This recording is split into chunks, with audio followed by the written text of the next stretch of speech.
বর্তমানে first past the post পদ্ধতিতে নির্বাচন হয় বাংলাদেশে। এই পদ্ধতিতে একজন ভোটার শুধুমাত্র একজন প্রার্থীকে ভোট দিতে পারেন এবং যিনি সবচেয়ে বেশি ভোট পান তিনিই জয়ী হন। আর আনুপাতিক প্রতিনিধিত্ব বা পিআর পদ্ধতিতে সংসদের আসন বণ্টন হয় রাজনৈতিক দলের প্রাপ্ত ভোটের হার অনুযায়ী। যদি কোনো দল মোট ভোটের 10% পায় তাহলে সংসদের 10% বা 30টি আসন পাবে ওই দল, নির্ধারিত কোনো প্রার্থীকে নয়। এই পদ্ধতিতে ভোটাররা ভোট দেবেন শুধু প্রতীক দেখে। পিআর পদ্ধতিতে নির্বাচন অনুষ্ঠিত হলে ছোট বড় সব দল সংসদে প্রতিনিধিত্বের সুযোগ পাবে, থাকবে না কোনো দলের একক কর্তৃত্ব এবং ভোটারের মতামতের প্রতিফলন হবে। অন্যদিকে এই পদ্ধতিতে নির্বাচন দিলে কিছু চ্যালেঞ্জ ও ঝুঁকির মুখোমুখি হতে হবে।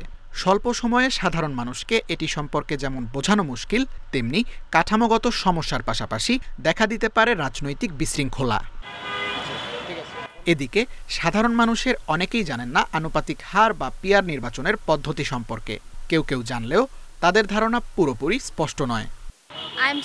আমি পিআর পদ্ধতি সম্পর্কে জানি না আসলে। নতুন প্রতিনিধিত্ব উঠে আসবে যেটা ফেস করা সরকারের জন্য সমস্যা হবে, তারপর এটা হচ্ছে সময় সাপেক্ষ হবে। আমাদের দেশটাই তো হচ্ছে অন্যরকম, আমি নেতাই চিনতে পারলাম না, আমি কাকে দিব ভোট। নির্বাচনের বাকি আর মাত্র কয়েক মাস।